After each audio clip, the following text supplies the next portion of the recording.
देवियों और सज्जनों नमस्कार। हम लोग महात्मा कबीर का सच श्रृंखला में उनके परिवार पर चर्चा कर रहे थे, उनके घर पर चर्चा कर रहे थे। बाबू श्याम सुंदर दास ने यह बताया कि उनका घर है एक, और उस घर के बारे में या उस घर में वो लोई से बात कर रहे हैं। उन्होंने एक चार पंक्तियां या दो पंक्तियां उन्होंने प्रस्तुत की थी, वो भी मैंने आपको बताया था। एक बार फिर से उसे सुनिए। रे यामे क्या तेरा क्या मेरा, लाज न मरहि कहत घर मेरा, कहें कबीर सुनो हो लोई, हम तुम बिना से रहेगा सोई। इसमें हमें ना तो कहीं कबीर का घर दिखाई दे रहा है, न कबीर की पत्नी दिखाई दे रही है, न कबीर की शिष्या दिखाई दे रही है। बाबू श्याम सुंदर दास को ये कैसे दिखाई दे रहा है, इस बारे में मैं कुछ अधिक तो नहीं कह सकता, क्योंकि अनुमान लगाना अच्छी बात नहीं होती है। लोग अनुमान ही तो लगा रहे हैं कबीर के बारे में, और अनुमान अच्छा नहीं होता। लेकिन फिर भी मैं बाबू श्याम सुंदर दास के ही कथन को उद्धृत करना चाहूंगा, यह पता लगाने के लिए कि इन चार पंक्तियों में उन्हें कबीर का घर कैसे दिखाई दे रहा है, उन्हें कबीर की पत्नी या कबीर की शिष्या कैसे दिखाई दे रही है, उन्हें लोई कैसे दिखाई दे रही है। मैं उन्हीं के शब्दों में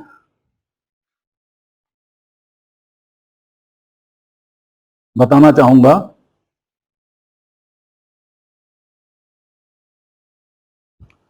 वे लिख रहे हैं, अपनी भूमिका में लिख रहे हैं, धीरे धीरे मैंने इस काम को स्वयं ही करना आरंभ किया।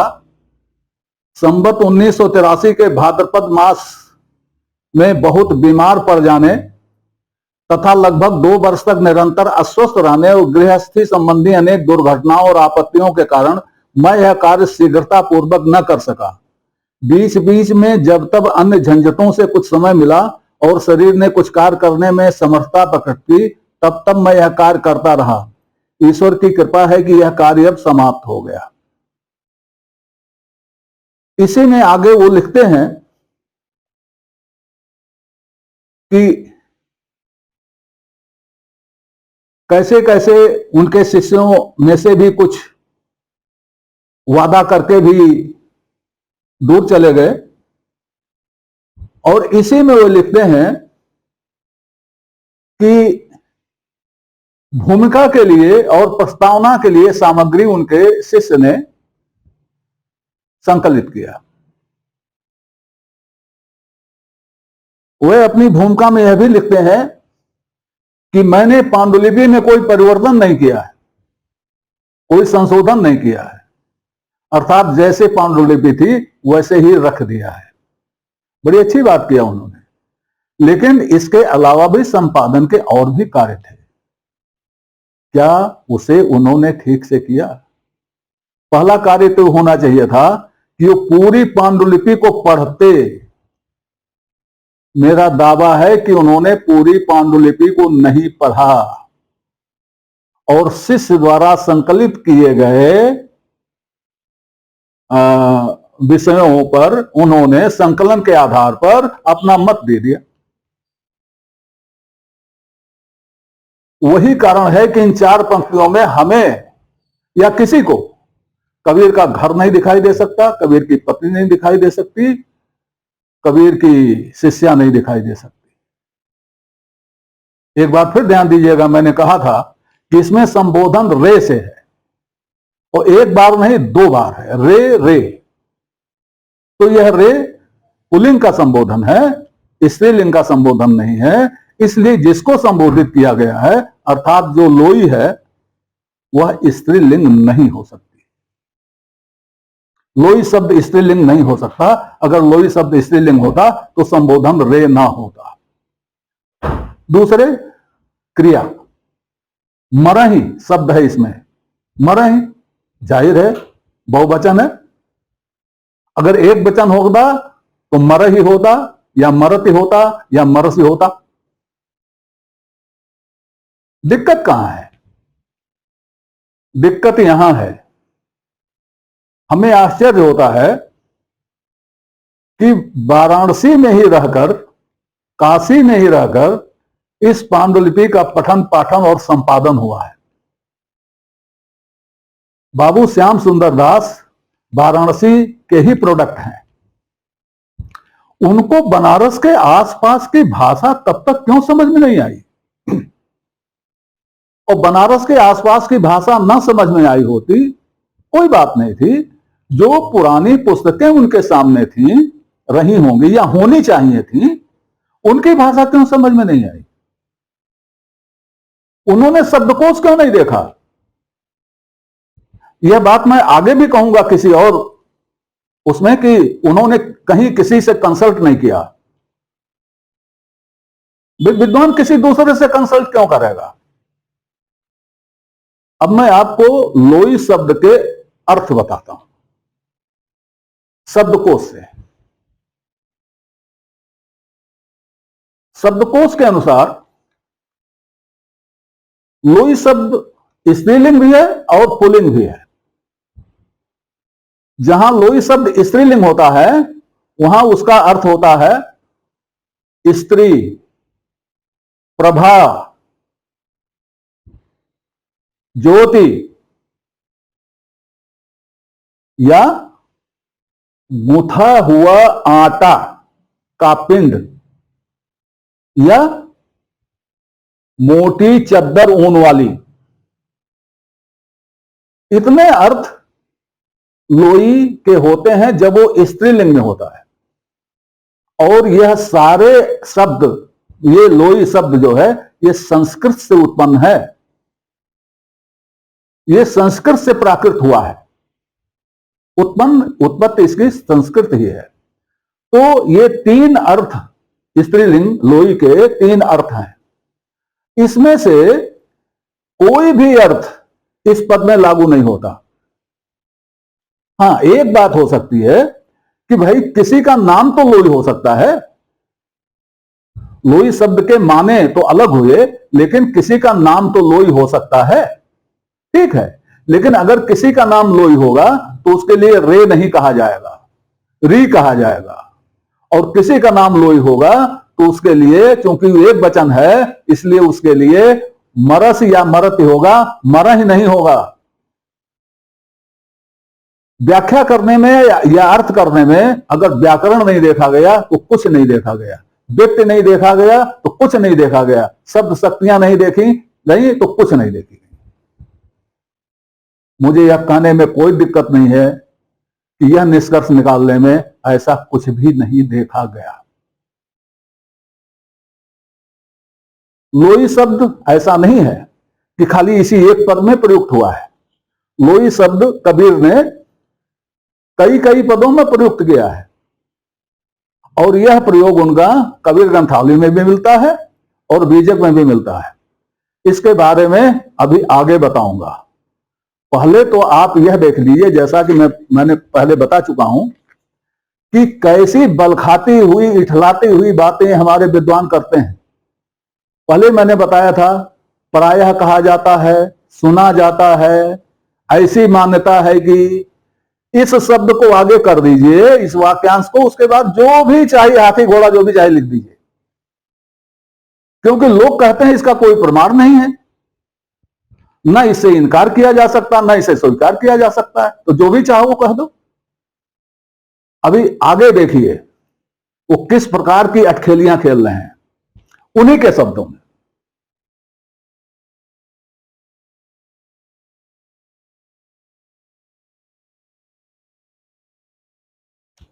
जहां उन्होंने यह निष्कर्ष निकाला है, रे यामे क्या तेरा क्या मेरा वाले से, कि लोई कबीर की पत्नी है और लोई अपने घर के बारे में बात कर रहे हैं, वहीं तीन पंक्तियों के बाद उन्होंने फिर एक उदाहरण दिया है, और इसी संदर्भ में दिया है। वो उदाहरण यो है, नारी नसावे तीन सुख, जाना जो नर पासे होए, भगत मुकुट निज ज्ञान पे, पैस न सकई कोय, एक कनक अरु कामनी विषफल किए उपाय, देखे ही थे विष चढ़े खाए सो मर जाए। यह पद नारी से कबीर की विरक्ति दिखाता है, लेकिन इस पर दास जी का कमेंट जरा सुनिए, बड़े ध्यान से सुनिएगा। कबीर ने कामिनी की बहुत निंदा की है, संभवतः इसीलिए लोई के संबंध में उनकी पत्नी के स्थान में शिष्या होने की कल्पना की गई है। यह कल्पना किसने की? लोक ने किया कि आपने किया? और यह कल्पना आप एक अपनी बनाई हुई स्थिति से भागने के क्रम में कर रहे हैं।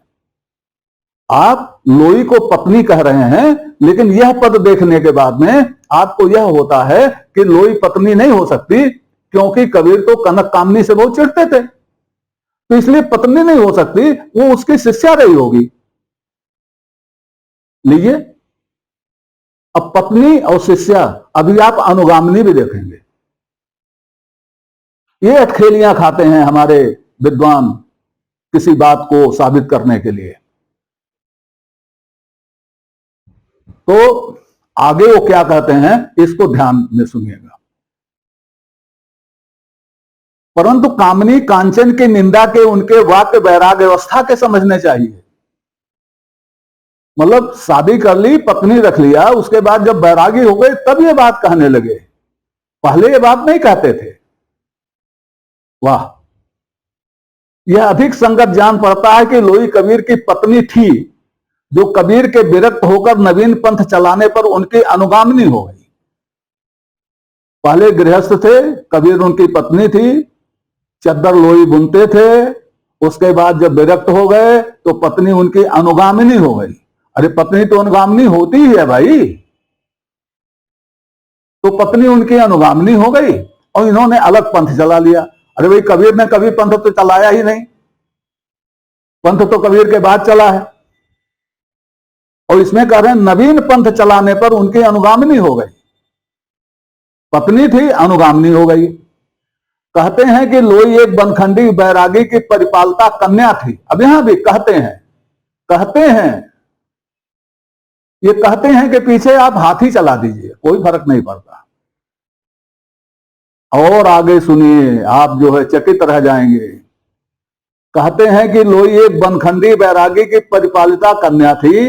वह लोई उस बैरागी को स्नान करते समय लोई में लपेटी और टोकरी में रखी हुई गंगा जी में बहती हुई मिली थी। लोई में लपेटी होने के कारण ही उसका नाम लोई पड़ा। लीजिए साहब, कबीर कैसे मिले वो आप देख चुके हैं। अब उनकी पत्नी लोई भी कैसे मिल रही है ये भी देख लीजिए। लोई में लिपटी हुई, टोकरी में रखी हुई, गंगा स्नान करते समय मिली। तो भाई वो वैसे मिले, शादी तो हो ही जानी थी, तो शादी हो गई, करवा दिया शादी। अभी इस बात को मैं नहीं छेड़ रहा हूं कि लोई का प्रयोग कबीर ने कितनी बार किया है, कहां कहां किया है। ये एक ही ये पद पाए हैं, उसी को लेकर उड़ चले हैं, और वो भी कच्चा, एकदम से कच्चा। साधु सन्यासी के लिए जब वो बात करता है तो दुनिया को घर कहता है। वो कहता है इसको घर ना समझो भाई, ये तो सराय है, वो क्या है, फलाना धमाका, ये हम लोग बरसों से सुनते आए हैं। वही बात कबीर कह रहे हैं, लेकिन इसमें उनको, दास जी को, इसमें कबीर का अपना घर दिखाई दे रहा। अब आगे इसी से वो कमाल को पैदा होना भी बताते हैं, उसको हम छोड़ते हैं। अभी तो ये देख लिया जाए यह पद और लोई। तो मैंने कहा कि बनारस के पास आसपास रहने वाला, बनारस में रहकर के कार्य करने वाला लोई नहीं समझ पाया, यह आश्चर्य की बात है। लोई लोग का प्राकृत लोय होता है, और लोय का मानवीकरण कर दिया जाए या लोय को और गंभीर बना दिया जाए तो वो लोई हो जाता है। साधारण अर्थ में लोई का मतलब होता है उपस्थित जनों, भीड़, जिसमें आबाल वृद्ध सब होते हैं, उसको लोई कहा जाता है। और ऐसे लोगों को जो इकट्ठा होते हैं उनको लोय कहा जाता है। पूर्व में अभी भी ये कहा जाता है, कबीर के समय में तो कहा ही जाता रहा होगा। यहां पर कबीर लोई नामक किसी स्त्री से बात नहीं कर रहे हैं, वह भीड़ से बात कर रहे हैं, वो प्रवचन कर रहे हैं जिसमें सभी प्रकार के लोग हैं, और उनसे वो कह रहे हैं कि इसमें ना तेरा है कुछ ना मेरा है कुछ, ये संसार में ना तेरा है कुछ ना मेरा है कुछ, और सुनो हम तुम दोनों सब लोग चले जाएंगे, एक वही बचेगा, एक वही रहेगा। एक वो कौन है? अब चाहे आप उसको ईश्वर समझ लीजिए, चाहे आत्मा समझ लीजिए, चाहे जीव समझ लीजिए। और ये घर जो है, लाज न मरह कहत घर मेरा, ये यही है कि इसको लोग अपना घर कहते हैं, जबकि ये सराय खाना है, आना है और जाना है। यही बात कर रहे हैं। अब इसमें पता नहीं कहां से उनको अपना घर दिखाई दे गया कबीर का, और यहां लोई भीड़ ना होकर के कबीर की पत्नी हो गई। तो अब आगे हमको देखना पड़ेगा कि कबीर बाणी में लोई कहां कहां कब कैसे प्रयोग हुआ है। अगले अंक में हम इसी पर विचार करेंगे। तब तक के लिए नमस्कार। आपसे निवेदन है कि श्रृंखला को अपनी लाइक दें, इसको सब्सक्राइब करें और कमेंट बॉक्स में जाकर अपनी टिप्पणी प्रस्तुत करें, अपनी जिज्ञासा व्यक्त करें, अपने प्रश्न पूछें। यथा समय आपकी जिज्ञासाओं और प्रश्नों का समाधान करने का प्रयास किया जाएगा। धन्यवाद।